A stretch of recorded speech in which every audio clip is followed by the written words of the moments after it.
But among those men that were shooting at me, I thought I saw some familiar faces.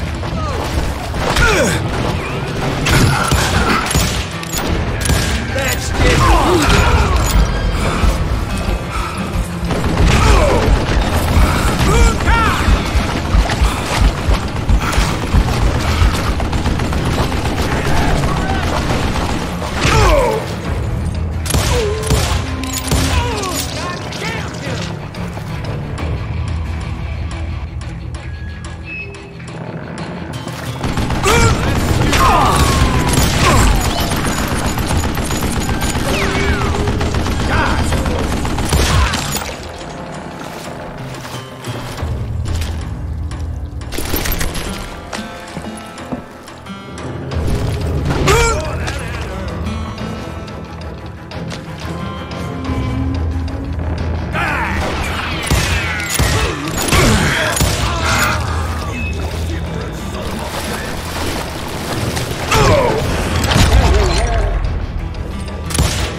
Somewhere up there, the Daltons were waiting on me.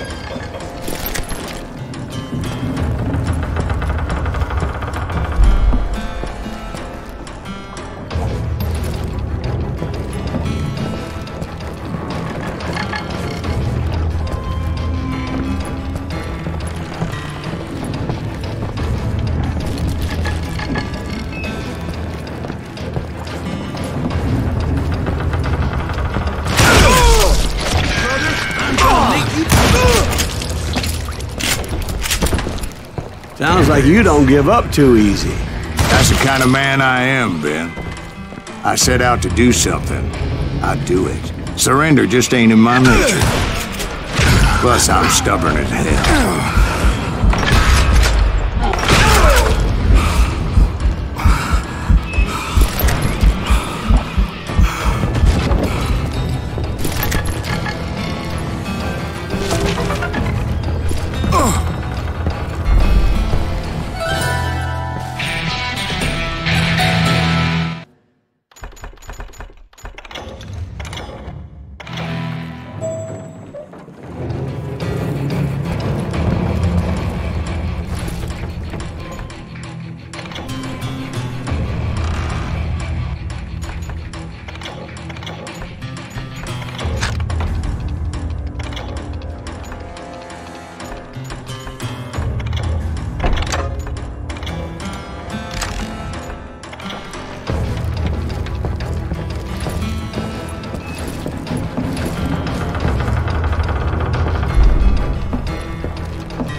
Right about then, much to my relief, the vigilantes finally arrived. Their leader motioned at a cabin in the middle of the top deck, pointing me directly at the Daltons. I finally had them, after months of dogged pursuit. But it turned out that they had me. I'm sending you to hell!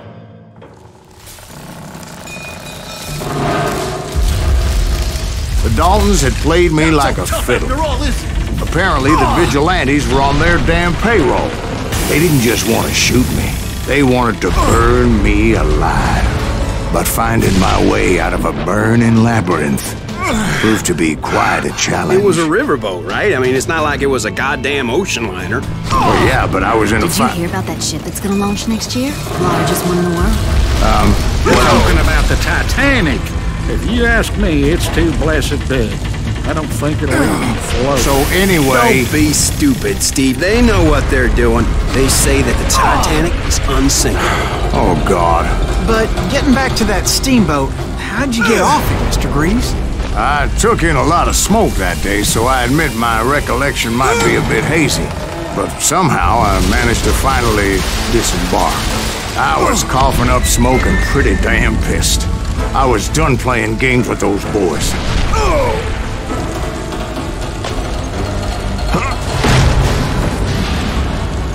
It was time to settle this once and for all.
Weren't about to come at me one at a time. They were in this together.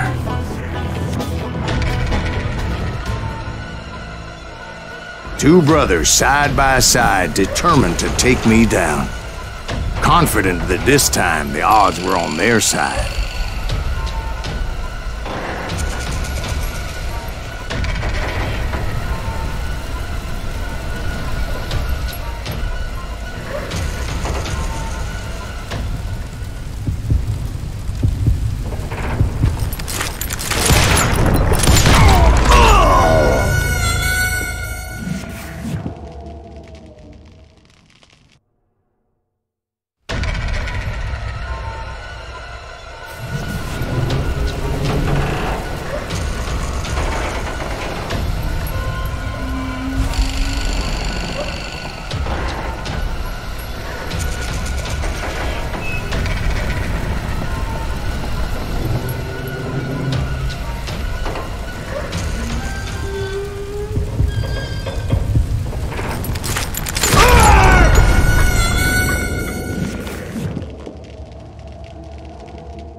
Two brothers side by side, determined to take me down.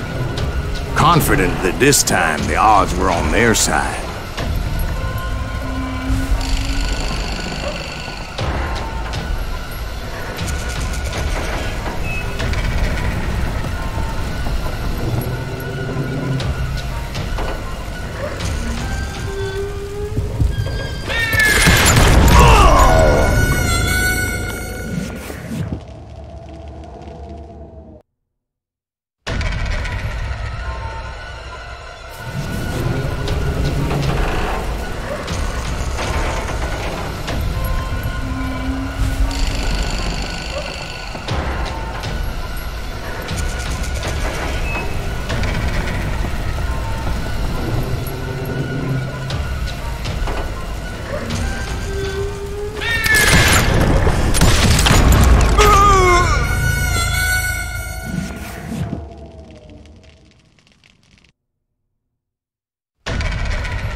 They got it wrong.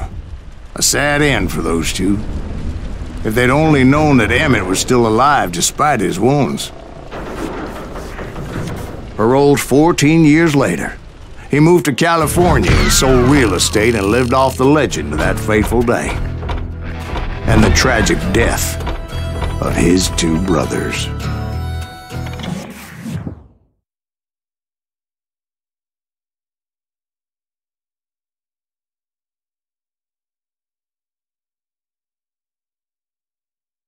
My own brothers died tragically as well, truth be told.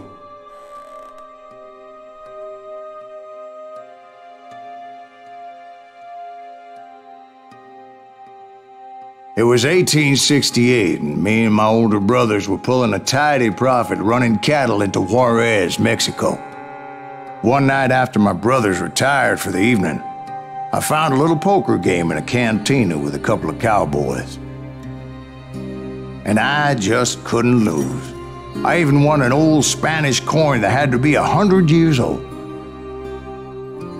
Well, I was mighty pleased with myself the next morning as my brothers and I rode for Texas. But before we crossed the border, those cowboys caught up with us. It was Johnny Ringo, Roscoe Bob Bryant, and another asshole named Jim. They wanted their money back and everything else we had, including our lives, as those boys didn't want us coming for them later. Bob put that old Spanish coin in my mouth and said, "I won't have it said that I left you with nothing, boy." Well, those horses bolted, and there we hung as those bastards rode away. The branch finally snapped under the weight of the three of us, but being my older brothers were bigger and heavier, they were already dead. And right then I swore to myself that I would avenge them. Ringo you know about. But Bob eluded me. until I heard he was riding with the Wild Bunch.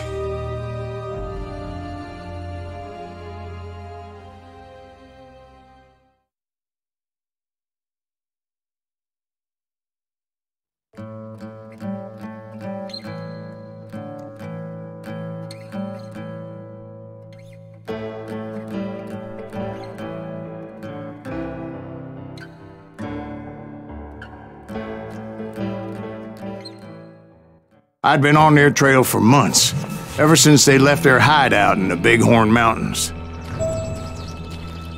Led by Butch Cassidy, they were a loose association of outlaws who robbed banks and trains from Colorado to Montana. Among them was the Sundance Kid, and that murderous hombre I was tracking, Roscoe Bob Bryant. Were you a part of that giant Pinkerton posse after the Wild Bunch? No, boy. A circus like that would have slowed me down. Besides, I wanted Bryant all to myself. I'd heard about a large shipment of gold being transported to Wilcox, Wyoming on the Overland Flyer. I figured the Wild Bunch would likely hit such a treasure, and by God, I figured right.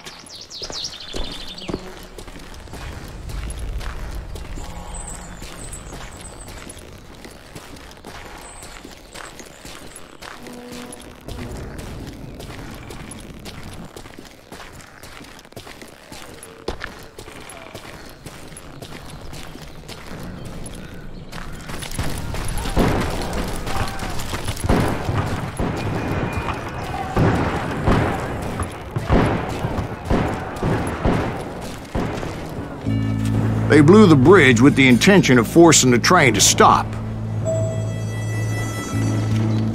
Well, I assumed the Wild Bunch was likely in the still intact part of the train high above.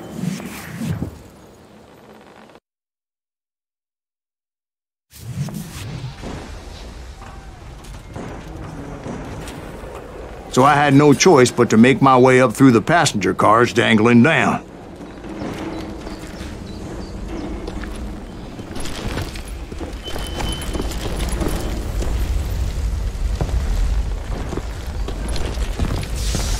I was determined to make that sumbitch Bob pay for what he did to my brothers.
Ears are still ringing from blowing up that bridge.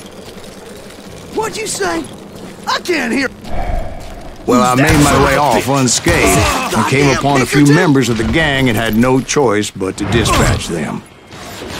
From there, I had to negotiate an even more precarious route.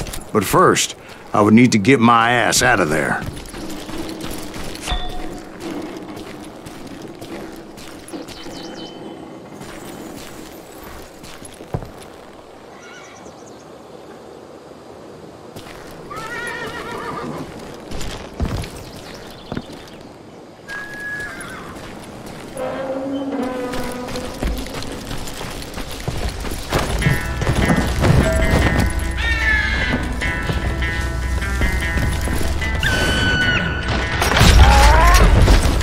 I jumped from the frying pan into the fire as the train was clearly fixing to fall. I had found the gang, but in order to find old Bob, I needed to fight my way forward past a whole passel of desperados. Outside, inside, any way I could, I made my way towards my prey.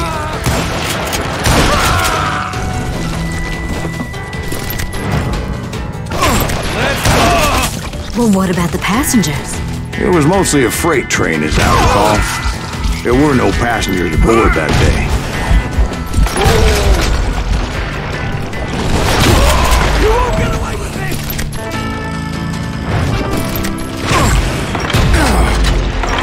Coming!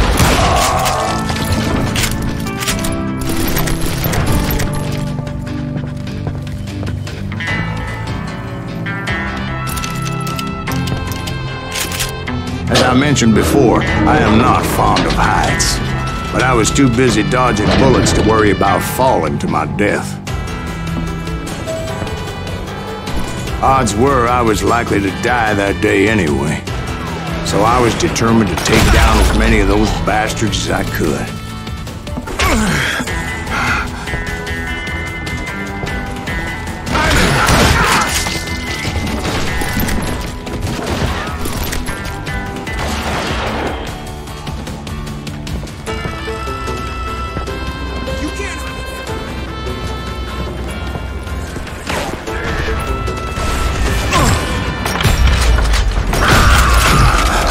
It was like shooting ducks in a shooting gallery. The only difference is these damn ducks shot back.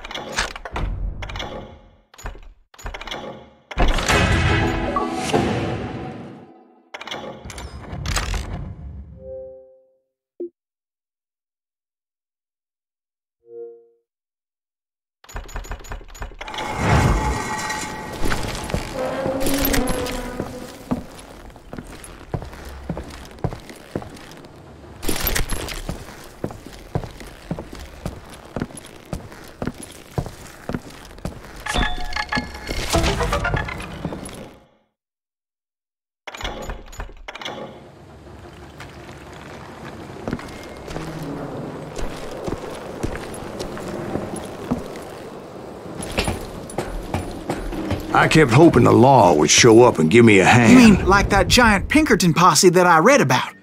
Did they come riding in, guns a-blazing to help?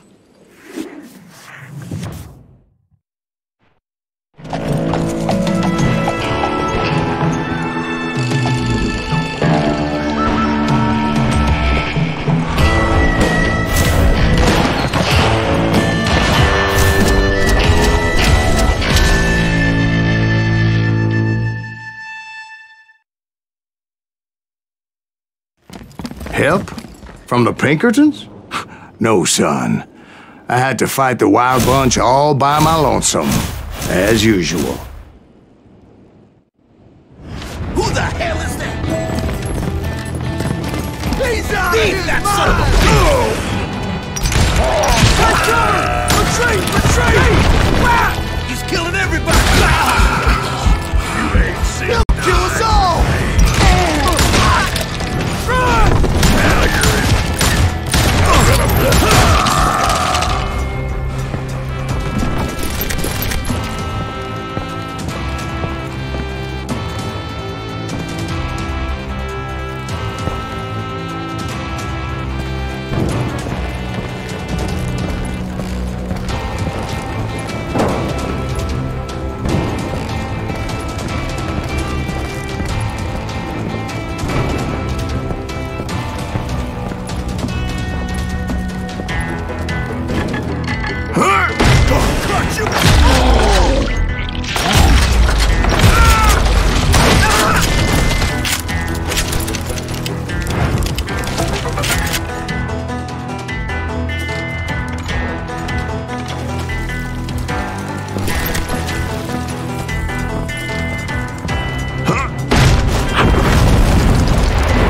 My guess is those dime novels didn't portray this as it happened, did they?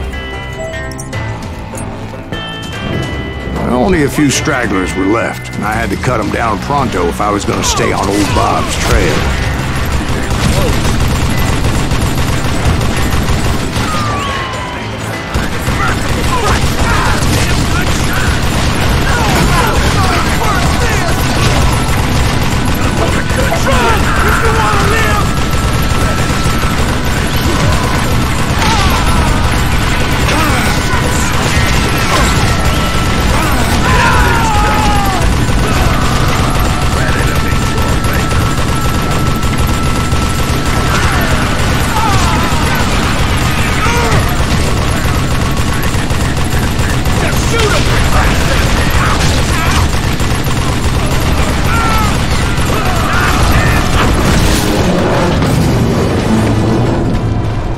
Once I silenced all those guns, I went searching for my nemesis, determined to finally have my justice. But the only survivor who welcomed me was George Flat-Nosed Curry. Who was he? The fastest gun in the gang.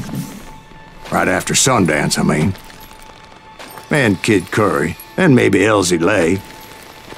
Though some folks might dispute that.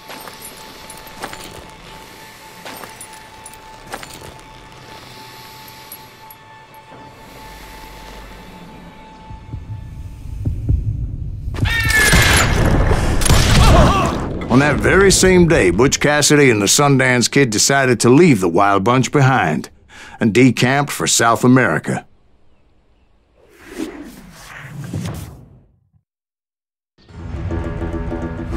They ended up living down there for many years, but I'm sure you already know all about that.